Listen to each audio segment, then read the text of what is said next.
दोस्तों, मैं आशा करता हूँ कि आप लोग स्वस्थ होंगे और बिल्कुल अच्छे होंगे। आज हम चर्चा करने वाले हैं उन विषय पे कि जो दो से विभाज्यता का नियम के बारे में जानने का प्रयास करेंगे। और सबसे पहले हम ये जानेंगे विभाज्यता में कि विभाज्यता है क्या चीज़, विभाज्यता किसे कहते हैं।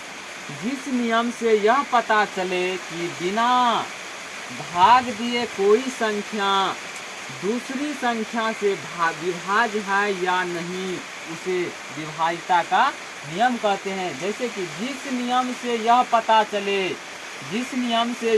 चले कि बिना भाग दिए हुए कोई भी संख्या दूसरी संख्या से विभाज्य हो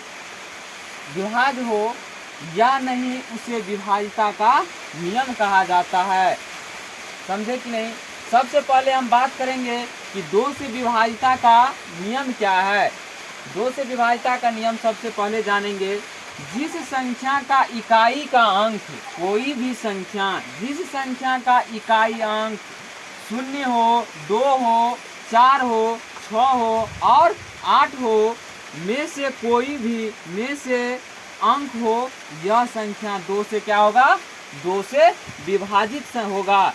जैसे कि हम जानते हैं कोई भी संख्या कोई पूछ दिया बिना भाग दिए हुए बताओ कि 2 से विभाज्य है या कि नहीं है। हम जब भी कोई पूछेगा, जैसे कि मान लो 7, 8, 6, 3, 7, 2, 1, ये अगर ये संख्या पूछ देगा कि बताओ 2 से विभाज्य है या कि नहीं, हम लोग क्या करेंगे, जिसको ये विभाज्यता का नियम मालूम नहीं है वो क्या करेंगे, 2 से तुरंत भाग देंगे। लेकिन दोस्तों ऐसा बिल्कुल नहीं करना है। समझे कि नहीं।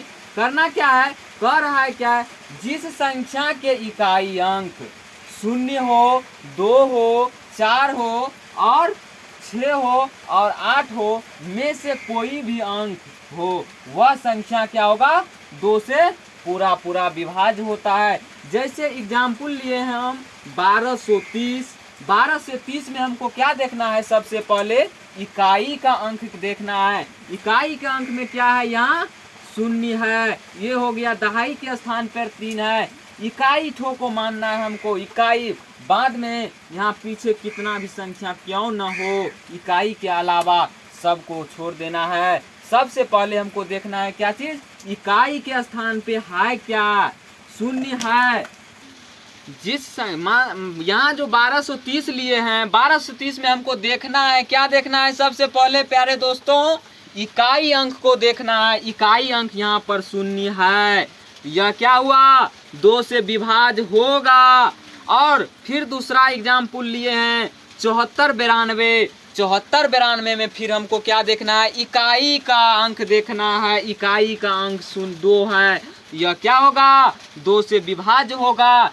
जैसे मान लो कि 43, 29 है, यह 2 से विभाज्य है या कि नहीं। लेकिन हमको सबसे पहले फोकस कहाँ करना है, इकाई के स्थान पर फोकस करना है। इकाई के स्थान पर यहाँ क्या है, 9 है। लेकिन 9 है तो लेकिन परिभाषा क्या कह रहा है, इकाई के स्थान पर 2, 4, 6 और 8 हो, वह संख्या 2 से विभाज्य होगा। लेकिन यहाँ पर इकाई के स्थान पर क्या है, 9 है, यह क्या होगा, 2 से विभाज्य नहीं होगा। फिर चौथा एग्जाम्पल में देखो 4, 3, 2, 4 है, इसमें देखना है कि 2 से विभाज्य है या कि नहीं।